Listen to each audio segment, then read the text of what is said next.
The Trump administration is backing off slightly from its takeover of the Washington, D.C. Police Department, rescinding Attorney General Pam Boendi's order stripping power from D.C. Police Chief Pamela Smith. That after a federal judge heard arguments in a lawsuit from D.C.'s Attorney General against the unprecedented takeover.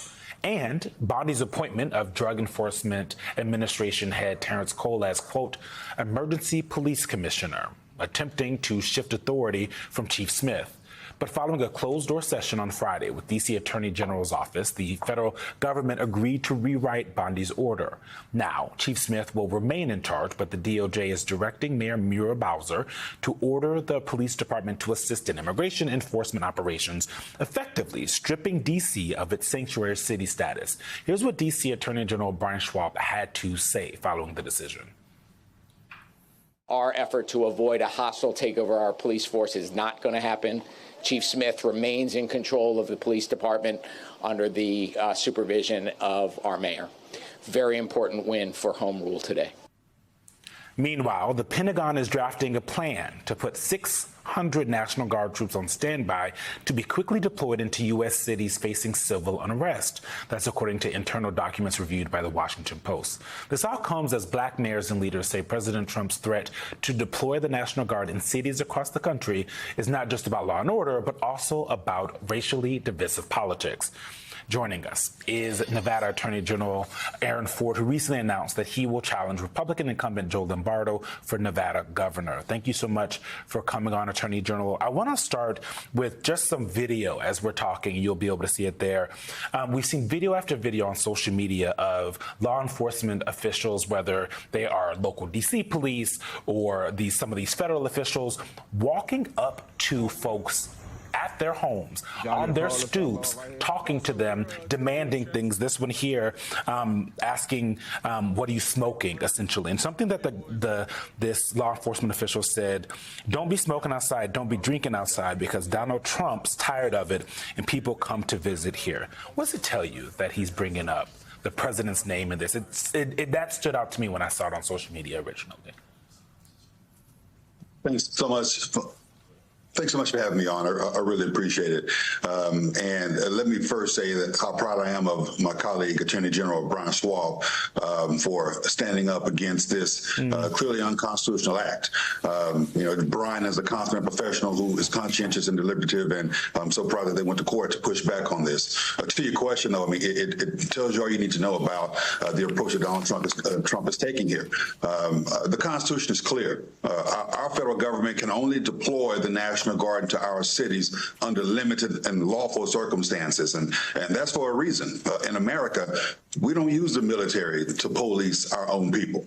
But let's be honest about something. This is it's sinister, to be sure, but it's also a distraction.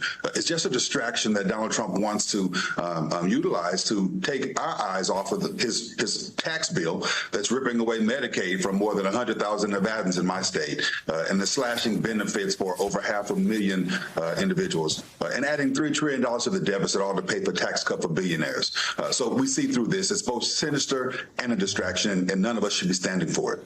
Attorney General Ford, though, it is a distraction, and yet the similar thing could be happening in your state. On Tuesday, Governor Lombardo, who we just said you are going to be running against, I'm going to put up this thing that was announced on Tuesday. While the Office of Nevada Governor Lombardo confirms that he is in the process of authorizing the state's National Guard to assist with immigration and custom enforcement, Nevada State Senator Fabian Doñate is raising concerns that the state's National Guard deployment is being used more as a political tactic. How are you, as the Attorney General of the state, is there anything you can do to prevent the governor from doing such a thing? Nothing that I can do in my current capacity, frankly. But let's be clear about something. My good friend Wes Moore has a saying that he'll work with anyone, but he'll bow down to no one. You see, Joe Lombardo continues to bow down and kowtow to Donald Trump.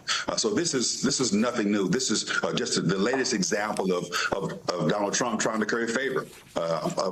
With Joe Lombardo trying to curry favor with Donald Trump, employing an unnecessary element in this instance. It seems to me that Joe Lombardo should be focused on the fact that we are ranked #1 in unemployment yet again in the nation and have been over the last year. That our housing prices are skyrocketing, and that we have issues in our educational system, but instead, again, kowtowing to Donald Trump to curry favor as opposed to standing up for against Donald Trump. And it's because he can't stand up.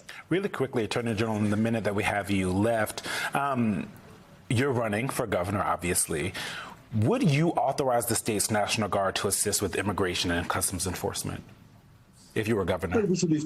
I believe we should be focused on ensuring that our state monies are spent on state issues. The conversations that I'm having across the state are that people want us focusing on our educational services, that they want us focusing on our mental health services, that they want us focus on our infrastructure, that they want us focus on our healthcare system. And our precious state resources should not be spent doing someone else's job, especially when the feds have given so much money at this point to the to its federal entities to engage in immigration work. And so at the end of the day, state money should be spent on state items. Is that a no, sir? It is a no. Got it. Thank you. Thank you. Nevada State Attorney General Aaron Ford, thank you very much for coming to The Weekend.